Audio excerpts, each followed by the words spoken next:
बल्कि एक बहुत महत्वपूर्ण कंसेप्ट है महाभारत में। मैं आपको वो छोटी सी कहानी बताता हूं तो आप उसका आनंद ले पाएंगे कि भारतीय परंपरा में कितनी शानदार बात कही गई है। महाभारत आप जानते हैं क्या होता है ना। तो महाभारत का युद्ध चल रहा है कुरुक्षेत्र में, और युद्ध काफी सघन बिंदु पे आ चुका है, खतरनाक बिंदु पे आ चुका है। कौरवों की सेना बहुत बड़ी है, पांडवों की सेना छोटी है। बस पांडवों के पास ये है कि कृष्ण साथ में है, और कृष्ण की जो कूटनीति है, वैसे भी लठैती काम नहीं आती है, कूटनीति बहुत बड़ी चीज है, लठैती की तुलना में उसकी वैल्यू ज्यादा होती है। कृष्ण कूटनीति के इतने पुरोधा हैं कि उनके सामने बड़े बड़े जो बलशाली लोग हैं चल नहीं पाते हैं। अब हो क्या रहा है? अच्छा, कृष्ण को शुरू से अंदाजा था कि कर्ण को संभालना आसान नहीं होने वाला है, बाकी सबको संभाल लेंगे, कर्ण नहीं संभलेगा। तो कुंती ने कर्ण से एक निवेदन किया, और कर्ण ने अपनी माता से कहा, ठीक है माता जी, आप निश्चिंत रहें, आपके 5 बच्चे बचे रहेंगे। जिसमें निहित था कि मैं आपका एक बच्चा नहीं छोड़ूंगा, अर्जुन, बाकी सब छोड़ दूंगा। अब कुंती भी चिंतित है, क्योंकि वे बच्चे तो उसके हैं ना, बच्चे की चिंता किस मां को नहीं होगी। अब हो क्या रहा है युद्ध में? द्रोणाचार्य की मृत्यु हो चुकी है। अश्वत्थामा वाली कहानी आपने सुनी ही है। भीष्म भी युद्ध लड़ने की स्थिति में नहीं है, वो शैया पे लेटे हुए हैं, युद्ध नहीं लड़ रहे हैं। बहुत बड़े बड़े सैनिक कौरवों की तरफ के खत्म हो चुके हैं, हार चुके हैं। कर्ण कंट्रोल नहीं हो रहा, और पांडव उधेड़बुन में है। युद्ध के बाद शाम की मीटिंग चल रही है। युधिष्ठिर एक ऐसा व्यक्ति है जो बहुत ही विनम्र है, संयमित है। आप युधिष्ठिर के मुंह से गलत बात आमतौर पर नहीं सुनेंगे, क्योंकि संयम बहुत ज्यादा है।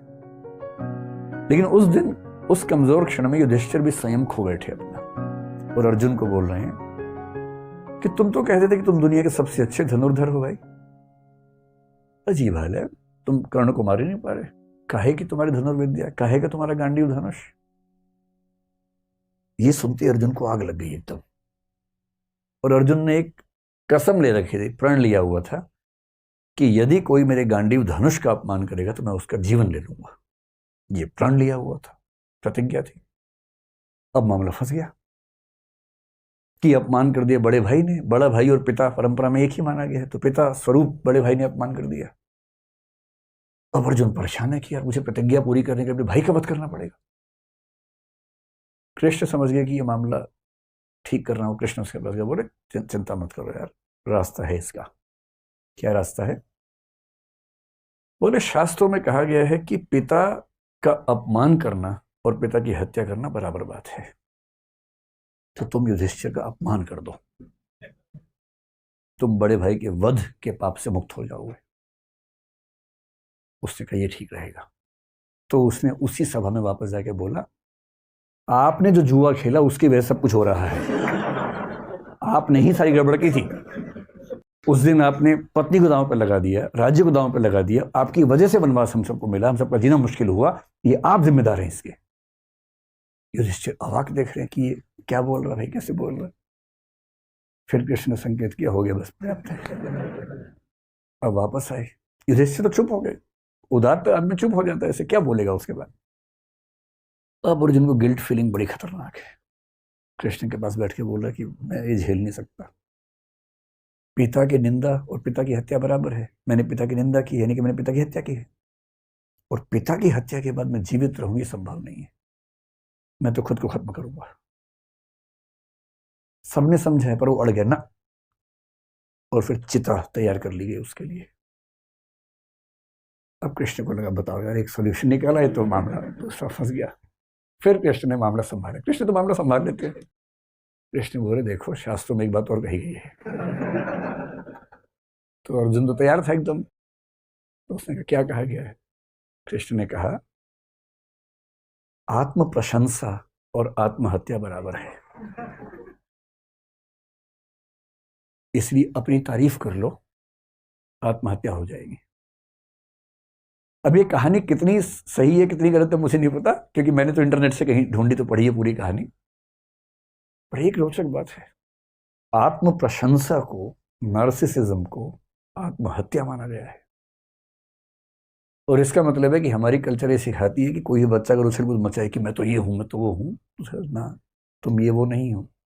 एक बहुत बड़े संसार के छोटे से हिस्से हो, उतने ही हो, उतना ही अपने आप को समझो।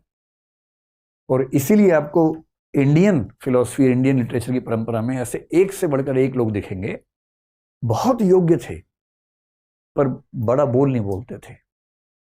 बड़े बड़ाई ना करें, बड़ा ना बोलें बोल, रहीमन हीरा कब कहे लाख टका मेरो मोल। जो बड़ा होता है बड़ाई नहीं करता है अपनी। रहीम कह रहे हीरा कब कहता है कि मेरा मोल लाख टका है, नहीं कहता, कहना भी नहीं चाहिए। क्यों कहना चाहिए? तो रहीम की लाइन नार्सिसिज्म के खिलाफ ही तो है। तुलसीदास जैसा आदमी जो इतना महान महाकाव्य, मतलब पूरी भारतीय परंपरा में सबसे महान महाकाव्य कौन सा मानता है? रामचरितमानस। भारत के दुनिया भर में मानते हैं, क्योंकि उतनी प्रसिद्धि किसी को नहीं मिली। वो आदमी इतनी महान रचना लिखने के बाद भी क्या लिखता है? कवित विवेक एक नहीं मोरे, सत्य कहो लिखी कागज कोरे। यानी कविता करने का विवेक रत्ती भर मेरे अंदर नहीं है, मैं तो जो सच समझता हूं कोरे कागज पर लिख देता हूं, बस इतना ही करता हूं। कवि न हो नहीं बचन प्रवीणु, सकल कला सब विद्याहीनु। ना कवि हूं ना भाषा की प्रवीणता मेरे अंदर है, सारी विद्याओं से हीन हूं, बहुत ही छोटा व्यक्ति हूं। ये वो व्यक्ति कह रहा है जिसने दुनिया का सबसे सफल महाकाव्य लिखा है, क्योंकि उसके संस्कार ये कहते हैं कि अपनी प्रशंसा करना बहुत बुरी बात है। कबीर दास ने पूरी दुनिया में आग लगा दी, इतना अच्छा साहित्य लिखा, इतना अच्छा साहित्य लिखा। और जब किसी ने पूछा कि आप इतनी अच्छी कविताएं कैसे लिखते हैं, तो क्या कह रहे हैं? तुम जिन जानियो गीति हैं वह निज ब्रह्म विचार। तुम जिनको मेरी कविताएं बता रहे हो ना, कविता तो कुछ नहीं है, मैं तो अपनी बात भगवान के बारे में लिखता हूँ। आप उसको तो कविता है? कविता कहाँ? ना मैं पढ़ा लिखा हूँ ना मैं कुछ जानता हूँ। मतलब कबीर कह रहे हैं कि मैं पढ़ा लिखा नहीं हूं, जबकि उनका साहित्य पढ़ के लोग पीएचडी कर करके खत्म हो गए हैं, पर वो कह रहे हैं कि मैं तो पढ़ा लिखा नहीं। बड़प्पन की पहचान होती है अपने बारे में कुछ ना कहना, और ये बात भारतीय परंपरा में एक नहीं, दो नहीं, हजारों बार कही गई है।